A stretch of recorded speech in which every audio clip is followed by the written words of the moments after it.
In 5.1, our objective is to use properties of the natural logarithm function and differentiate the natural logarithm function. Ideally, to use properties to make differentiating the natural logarithmic function easier. First of all, let's recall what the natural logarithmic function is. I'm writing it as y equals the natural log of x. Well, what is a logarithm? A logarithm is an exponent. Remember that when you see the word log, you want to think of exponents. Logs are exponents. Well, you know the natural number e.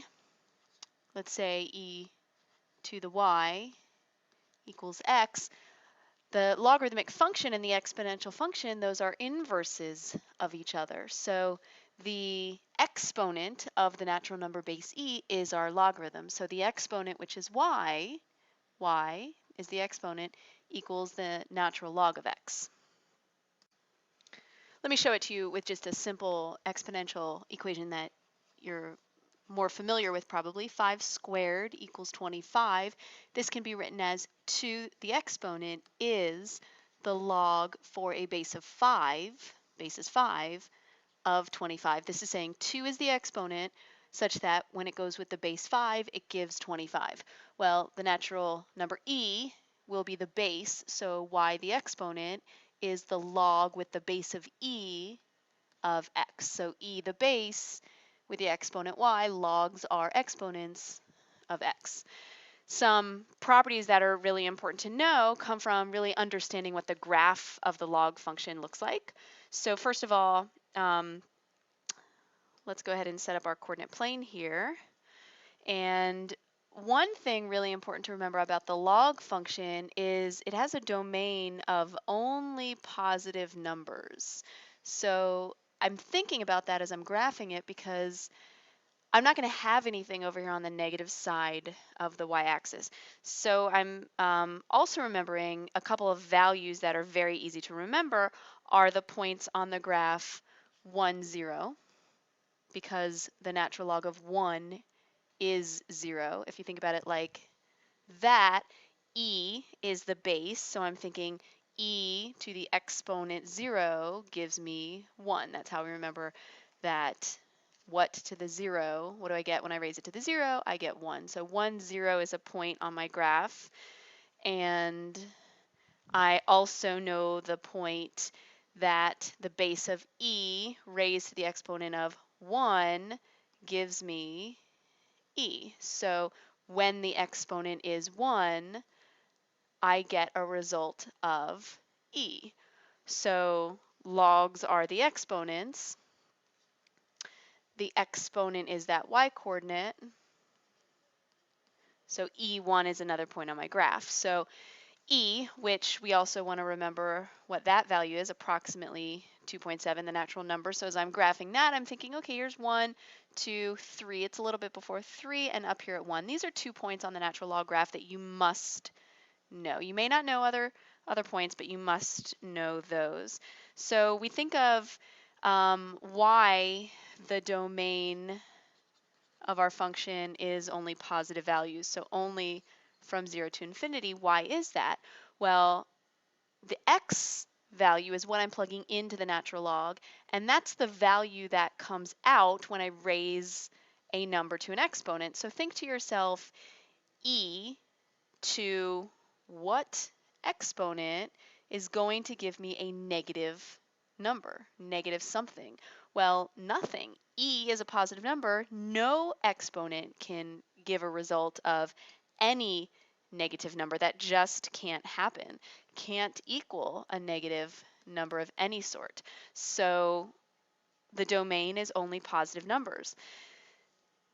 That helps me also to remember that there will be a vertical asymptote of x, sorry, vertical, right, vertical asymptote at x equals 0. I was thinking along the y-axis, so I'm going to get that going in my graph, that vertical asymptote, and then I'm going to use the points that I plotted to help me sketch the rest of this. So here's what it looks like, our natural log function. Know this graph. It's going to help immensely as we get into more about the natural log. So the range, since we're talking about domain a little bit, the range of the function, however, is all real numbers, negative infinity to infinity, so all real numbers for the range. What else can we say about this? In terms of some calculus that we talked about this year, this function is continuous everywhere in its domain. It's increasing everywhere, so we can think of its derivative as always being positive. So this function, we're calling it y, so I'm going to call it y, is increasing on its entire domain. Therefore, we know the derivative of it always has to be positive. Some other things that you want to remember that are going to help us immensely are these properties for expanding or condensing. These are to help us know how to expand or condense the log expressions, and that's really important to make our derivatives simpler when we get there. So remember, multiplying, we add the logs of those when we're multiplying. Dividing, like this, we're subtracting the logs. And then another useful rule, the exponent becomes the coefficient. So remember these, it's going to help immensely. Also, what's going to help us a lot are these inverse properties. Remember, the log function and the exponential function are inverse functions. So we take the natural log of the exponential function, leaves us with just the x. Again, looking at it the inverse way, the exponential function to the log function leaves us with just x. Those bases match their inverses. That's going to be really useful to us. Let's just look at a few examples of how we're going to expand and condense using the properties of logarithms to expand these expressions. And we want to expand it because ultimately if I say take the derivative of this, that's kind of ugly. But if I know how to expand it, which is saying the natural log of e plus the natural log of x to the x, well, now I have one simpler expression and another simpler expression. Better yet, I can move this exponent into the front and do the natural log of e plus x natural log of x. So when we get to the point of, hey, take the derivative of this is a lot easier than this. And you'll trust me when we get there. We actually can do a little bit more here. Remember, you need to know two values of the natural log of 1 and the natural log of e. The natural log of e is 1. So 1 plus x natural log of x is the best answer for expand the logarithmic expression because we're getting into the point of we want to make a simpler expression or expressions for taking the derivative later. Next one, we're dividing. So our dividing is subtracting, but I see also we're multiplying. This x is multiplied to this fifth root expression, so that requires adding logs. So the natural log of x plus the natural log of the fifth root of a minus 1, and then e is in the denominator, so minus the natural log of e. Better yet, we can take the fifth root, think of it as the exponential 1/5, the exponent 1/5.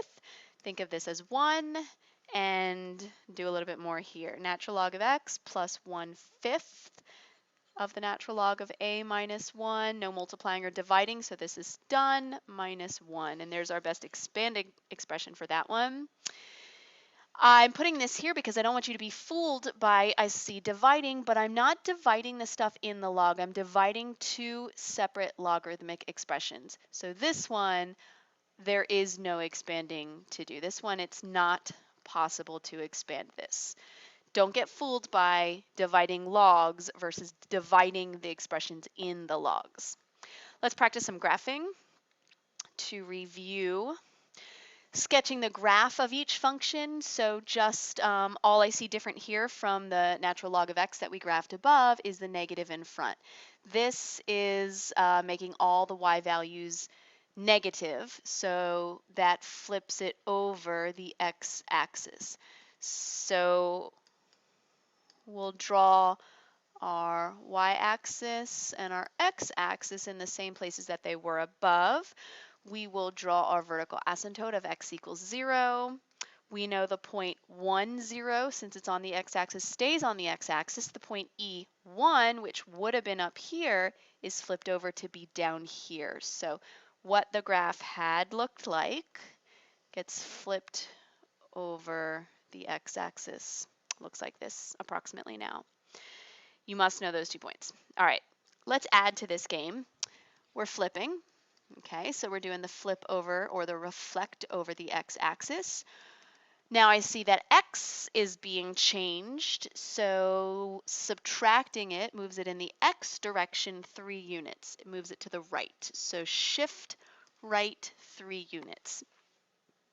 How does this change where we put our y-axis and our x-axis? Doesn't really for our little graph patch. Our vertical asymptote, which was normally here at x equals 0, gets shifted right 3 as well. So from here, 1, 2, 3. So here's my new vertical asymptote at 1, 2, 3 at x equals 3 instead of at x equals 0, x equals 3. Then think of all the other points, the 2 points that we know, 1, 0, starting at 1, 0 gets shifted 1, 2, 3. Our point E1, which got flipped over to E negative 1. So starting at E, go over 1, 2, 3, down 1. Or you can treat it like this is your new y-axis and go over 1, 2, 3, well, 2.7, down 1, and then connect that. Do you want to give the last one a shot on your own and pause the video and come back and check? So what did we add to the game here? The negative flips, the -3 still does the shift right 3, and the +1 after the x has been dealt with, that shifts it up 1 unit, changing it in the y direction. So let's start by putting our y-axis and our x-axis on our graph patch. Let's start by shifting that vertical asymptote to x equals 3, because again, we've moved left 3.